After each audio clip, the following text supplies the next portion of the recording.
Particular ಆಗಿ ನಿಮ್ಮ ಮೇಲೆ ಆಗಿರ್ತಕ್ಕಂಥ ಹನಿ ಟ್ರ್ಯಾಪ್ ಯತ್ನದ ಬಗ್ಗೆ ಮಾತ್ರ ದೂರ ಬೇರೆ ಎಲ್ಲರದ್ದು ಸೇರಿಸ್ಕೊಟ್ಟಿದ್ದೀರಾ ಸರ್? ಅದೇ ನನಗೇನು ಅನುಭವ ಆಗಿದೆ ಅದು ಮಾತ್ರ ನಾನು ಹೇಳಲಿಕ್ಕೆ ಸಾಧ್ಯನೇ ಹೊರತು ಬೇರೆಯವ್ರಿಗೆ ಏನಾಗಿಲ್ಲ ಅಂತಕ್ಕಂಥದ್ದು ನಾನು ಹೇಳಲಿಕ್ಕೆ ಸಾಧ್ಯ ಅಲ್ಲ. ಯಾಕಂದ್ರೆ ನೀವು ಒಂದು ಮಾತು ಹೇಳಿದ್ರಿ, ಇದು ಕೊನೆಗಾಣಬೇಕು, ಈ ತರದ್ದು ಒಂದು ಜಾಲ ಇದೆ ಅಂತ ಹೇಳಿದ್ರಿ.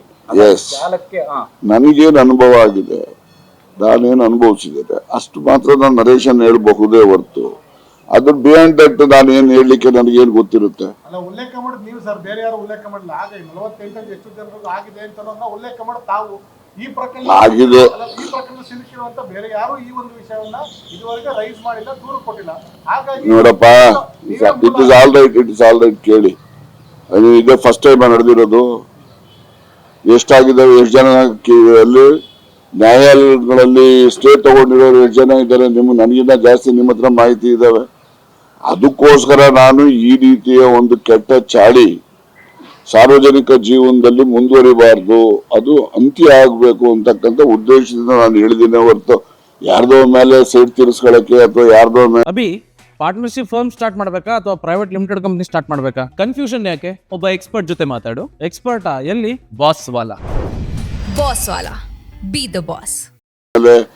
ಆರೋಪ ಮಾಡಲಿಕ್ಕೆ ನಮ್ಮ ಮನಸ್ಥಿತಿ ಅಲ್ಲ. ಮೊದಲನೇದಾಗಿ ಲೆಟ್ ಮಿ ಕ್ಲಾರಿಫೈ, ಮಾಧ್ಯಮದಲ್ಲಿ ತುಮಕೂರಿನ ಪ್ರಭಾವಿ ಸಚಿವರುಗಳು ಹನಿ ಟ್ರ್ಯಾಪ್ ಅಲ್ಲಿ ಒಳಗಾಗಿದ್ದಾರೆ ಅಂತ ನೀವೇ ತೋರಿಸ್ತಾನೆ ಇದ್ರಿ. ಅಲ್ಲೆಲ್ಲೂ ಸ್ಪೆಸಿಫಿಕ್ ಆಗಿ ಈಗ ತುಮಕೂರಿನ ಸಚಿವರು ನಾವಿಬ್ಬರೇ ಇರೋದು. ನನ್ನ ಹೆಸರು ಎಲ್ಲೂ ಬರಿತಾ ಇರ್ಲಿಲ್ಲ, ಅವ್ರ ಹೆಸರು ಎಲ್ಲೂ ಹೇಳ್ತಾ ಇರ್ಲಿಲ್ಲ. ಅದಕ್ಕೆ ಅವರು ಏನು ಹೇಳಲಿಲ್ಲ, ನಾನು ಏನು ಹೇಳಲಿಲ್ಲ, ಸುಮ್ಮನೆ ಇದ್ದು. ಯಾವಾಗ ವಿಧಾನಸಭೆಯಲ್ಲಿ ಪ್ರಸ್ತಾಪ ಮಾಡಿದ್ದು ಹಿಂದಿನ ದಿವಸ ಸುನೀಲ್ ಏನ್ ಮಾತಾಡಿದ್ರು, ಈ ತರ ನಡೀತಾ ಇದೆ ಅಂತೇಳಿ ಮಾಧ್ಯಮದಲ್ಲಿ ಬರ್ತಾ ಇದೆ, ಇವರು ಇಂಟೆಲಿಜೆನ್ಸ್ ನವ್ರು ಏನ್ ಮಾಡ್ತಾ ಇದ್ದಾರೆ, ವೈಫಲ್ಯ ಸರ್ಕಾರದ್ದು ಅಂತ ಹೇಳಿ ಟೀಕೆ ಮಾಡಿದ್ರು. ಅವ್ರು ಯಾರ ಹೆಸರು ಹೇಳಲಿಲ್ಲ. ಮಾರನೇ ದಿವಸ ಯತ್ನಾಳ್ ಅವರು ನಿರ್ದಿಷ್ಟ ನನ್ನ ಹೆಸರು ಹೇಳಿದ್ರು. ನನ್ನ ಹೆಸರನ್ನ ಹೇಳಲಾಗಿ ನಾನು ಅದಕ್ಕೆ ವಿವರಣೆಯನ್ನ ಕೊಟ್ಟೆ ಹೊರತು ಆ ವಿವರಣೆಗೆ ಪೂರಕವಾಗಿ ಗೃಹ ಸಚಿವರು ಏನ್ ಹೇಳಿದ್ರು, ಈಗ ಹೇಳ್ತಾ ಇದ್ದಾರೆ ಇದ್ರ ಬಗ್ಗೆ ಏನಾದ್ರು ನಮಗೆ ನಿರ್ದಿಷ್ಟವಾದಂತ ದೂರು ಬಂದ್ರೆ ಅಥವಾ ಮನವಿ ಬಂದ್ರೆ ಸೂಕ್ತವಾಗಿ ಕಾನೂನಿನ ಕ್ರಮ ತೆಗೆದುಕೊಳ್ತೀನಿ ಅಂತ ಹೇಳಿದ್ರು. ಇದು ಇಷ್ಟು ನಡವಳಿಕೆಗಳು ನೀವು ಎಲ್ಲ ನೋಡಿದಿರಿ ಹತ್ರದಿಂದ. ಇದಾದ ಮೇಲೆ ನೆಕ್ಸ್ಟ್ ಡೇನೆ ಸಿಎಂ ರಿಪ್ಲೈ ಇತ್ತು. ಸಿಎಂ ರಿಪ್ಲೈ ದಿವಸ ಸದನ ಹೇಗೆ ನಡೀತು, ಏನಾಯ್ತು ಅಂತೇಳಿ ನಿಮಗೂ ಗೊತ್ತಿದೆ. ಮಧ್ಯಾಹ್ನ 3 ಗಂಟೆ ಮೇಲೆ ನನಗೆ ಅವತ್ತು ಫ್ರೈಡೆ ನಾನು ತುಮಕೂರಿನಲ್ಲಿ ಜಿಲ್ಲಾ ಬ್ಯಾಂಕಿನ ಆಡಳಿತ ಮಂಡಳಿ ಸಭೆ ಮತ್ತೆ ನಾಬಾರ್ಡ್ ಆಫೀಸರ್ಸ್ ಡಿಸ್ಕಷನ್ಸ್, ಹೀಗೆ ಸೀರೀಸ್ ಆಫ್ ಮೀಟಿಂಗ್ಸ್ ಇತ್ತು. ಸ್ಟಾರ್ಟಿಂಗ್ ಫ್ರಮ್ 4:30 ಇಂದ ರಾತ್ರಿ 8:30 ವರೆಗೂ ಮೀಟಿಂಗ್ ಮಾಡಿದೆ.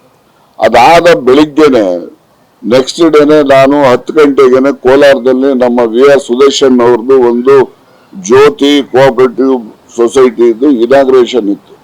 ನಾನು ಅಲ್ಲಿಗೆ ಹೋದೆ, ಬಂದೆ. ಮತ್ತೆ ರಾತ್ರಿ ಬೇರೆ ಬೇರೆ ಕಾರ್ಯಕ್ರಮಗಳು, ಮದುವೆ ರಿಸೆಪ್ಷನ್ಗಳು ಇದ್ದು, ರಾತ್ರಿ ಎಲ್ಲ ಮಾಡಿದೆ.